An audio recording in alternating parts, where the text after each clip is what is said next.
wonderful music. That's from the Nutcracker ballet. Do you know the story of the Nutcracker? No, can you read it to me?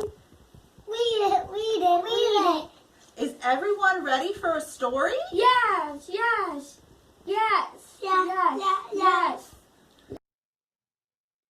There are numerous variations of the story of the Nutcracker.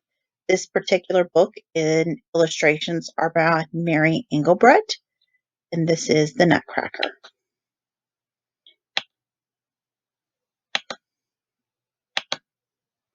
Once upon a time, the Nutcracker had been placed under a terrible spell that changed him from a handsome prince to an ugly thing. He believed the Mouse King's spell meant that no one could ever learn to love him. So he was surprised when the toy maker Dulcimer took him from the shelf, saying, "You will be the perfect gift for my niece Marie." As their car rolled into the night, the Nutcracker wondered what was in store. After a long ride, they stopped in front of a lovely house, all aglow with festive lights.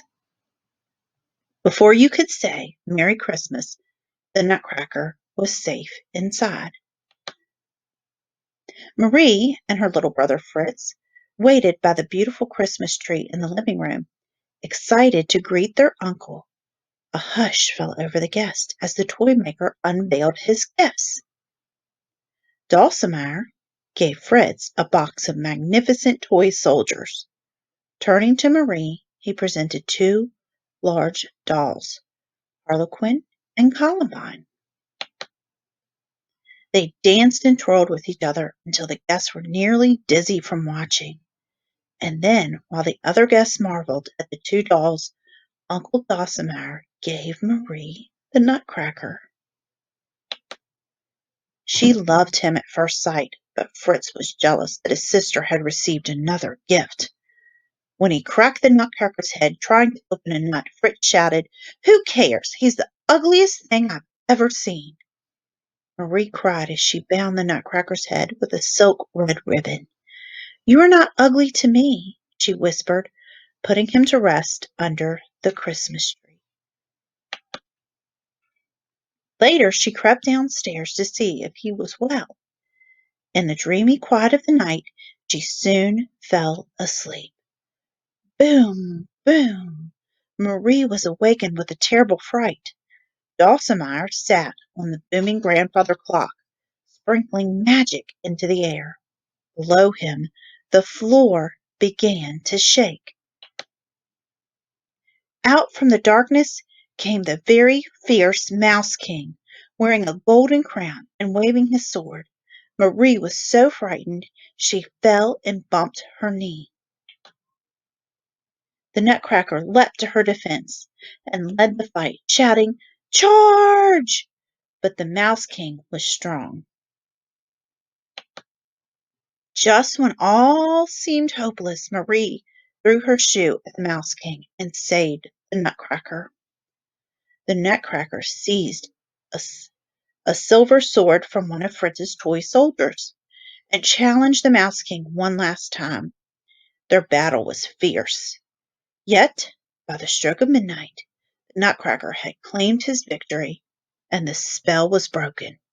The Nutcracker was himself again. Now a handsome prince, the Nutcracker whispered, "Thank you, dear Marie." When he gave her the Mouse King's golden crown, her heart swelled with happiness. Then he asked, "Will you come to Toyland, my kingdom? I want you to love it as I do." Snowflakes spun around them as they threw through the cold night into the land of warmth and sunshine.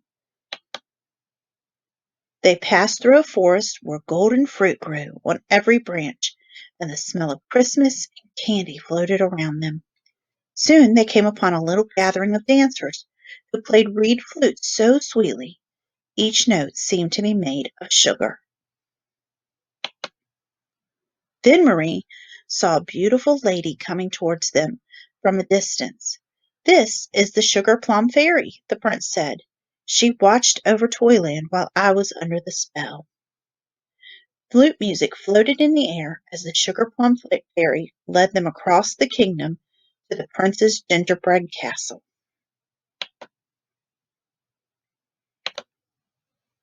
They feasted on chocolate, ginger snaps, and cakes. As they ate, dancers from every kingdom entertained them. At last the prince asked Marie to dance with him. As the moon glimmered above them, she whispered, "I love you, my Nutcracker." When Marie woke the next morning, she was back in her own bed, and her Nutcracker was nowhere to be found. She ran downstairs to search for him, and found her Uncle Dulcimer behind him, and behind him was her prince. The prince said, "By loving me despite my appearance, you set me free from the Mouse King's spell." He gently took her hand. "If you agree, when you are grown, I will return and make you Queen of Toyland." And in that magical place, they live happily ever after.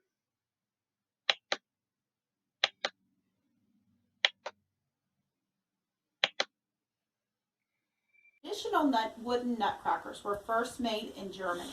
In the 1950s, American soldiers stationed in Germany would send them home as presents, and so the tradition of collecting wooden nutcrackers began.